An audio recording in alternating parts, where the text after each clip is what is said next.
अली मदद माया तव्हांजो पंहिंजो ॼातल सुञातल सिंगर शाहिद अली ॻोल्हा।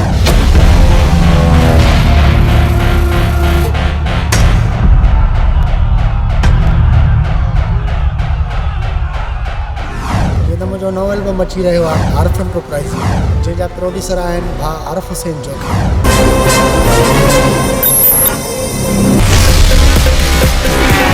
हिन 18 नंबर एल्बम जो शो दुबई थी रहियो आहे। रोशन शेख मुंहिंजो सिलेक्शन शायर। या दोस्तों नए एल्बम जो तमामु ख़ूबसूरत गीत भाउ रोशन शेख जी शाइरी जो थल तव्हांखे पेश कयां थो। बेटा भाकुर पाए अची पर चाहियूं थो वञे, ओ वहाँ जो तुंहिंजी पॉलिसी आहे, ओ वहाँ जो तुंहिंजी पॉलिसी आहे यार।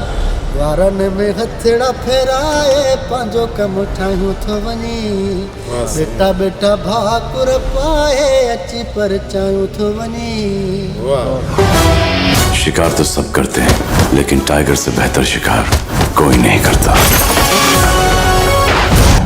भाउ गुलाम जतोई, भाउ मुनीर कलोड़ो, मुरीद जागीरानी ऐं असांजो सदाम ब्रोही राशिद दायो ऐं जलाल बुलेदी, हाजी गुनूस बख्श चांडिया, लियाकत ब्रोही ऐं भाउ इजाज़ जतोई ऐं असांजो प्यारो भाउ मुंहिंजो सिलेक्शन शायर भाउ दीदार उनड़ ऐं ॿियो मुंहिंजो प्यारो भाउ वसीम मीराणी, नालो मिठो, सॼी संगत मूंसां भाउ न्याज़ शेख ऐं सदाम शेख। हिन एल्बम जो जेको कमु थी रहियो आहे तमामु ज़बरदस्त ऐं घणियुनि महिनतुनि सां।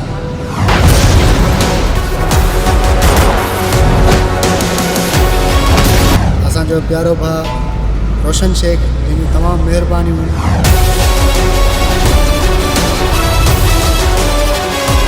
ऐं भाउ गुलाम जतोई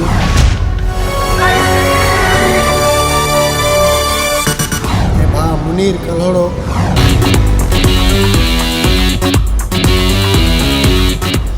जेके बि असांजा दोस्त आहिनि दुबई में उन्हनि जी तमामु महिरबानी। भाउ ख़ालिद जागीरानी, भाउ अली हसन शेख ऐं भाउ असांजो दीदार उनड़ ऐं भाउ वसीम मीराणी, तमामु शाइरनि जी तमामु महिरबानियूं ऐं तमामु सुठी महिनत सां ऐं सुठी म्यूज़िक सां ई मुंहिंजो एल्बम अचे पियो। भाउ इमदाद उदासी जूं बि तमामु महिरबानियूं, अमजद शेख जूं बि तमामु महिरबानियूं, उहो बि मुंहिंजो सिलेक्शन शाइर आहे। ऐं ज़ुल्फ़कार मंगी जी तमामु महिरबानियूं, तमामु सुठी शाइरी।